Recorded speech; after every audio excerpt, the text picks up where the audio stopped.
चर्चा को शुरू करने से पहले एक लाइन संविधान के विषय में व्यक्त कर देता हूं। संविधान क्या है? तो पहले अगर शाब्दिक रूप से इसकी व्याख्या की जाए तो संविधान सही और उचित विधान है। अब ये विधान या नियमन है, एक व्यवस्था है जो किसी भी व्यक्ति के द्वारा किसी भी कार्य को संचालित करने के लिए बनाया जा सकता। तो इस प्रकार से संविधान एक व्यवस्था है जो कि किसी भी व्यक्ति के द्वारा किसी भी दृष्टिकोण से अपनाया जा सकता है।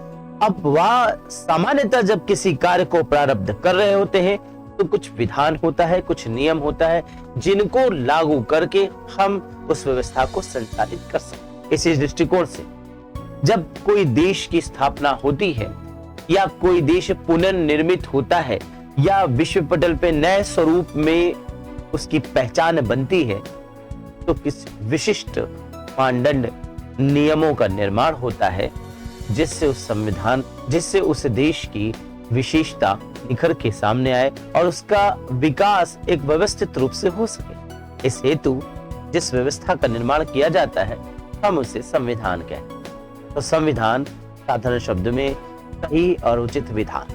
अब ये सही और उचित विधान सामान्य रूप से व्यक्ति अपने जीवन में भी बना सकता है। जैसे कि हम किसी योजना के निर्धारण के रूप में एक प्लानिंग करते हैं कि कल से हम इस प्रकार से अध्ययन करेंगे और हमने एक टाइम टेबल बना लिया। किसी लक्ष्य को पाने के लिए एक टाइम टेबल बना लिया, शिक्षण व्यवस्था को संचालित करने के लिए एक व्यवस्थित कार्य प्रणाली बना लिया। ये भी एक संविधान। और इस प्रकार से देखा जाए तो संविधान सिर्फ देश के लिए नहीं, व्यक्ति विशेष की नीतियां, पॉलिसी भी। लेकिन सामान्यतः एक व्यवस्थित क्रम के रूप में जब किसी देश का निर्माण होता है तो उस दृष्टिकोण से संविधान का निर्माण किया जाता है।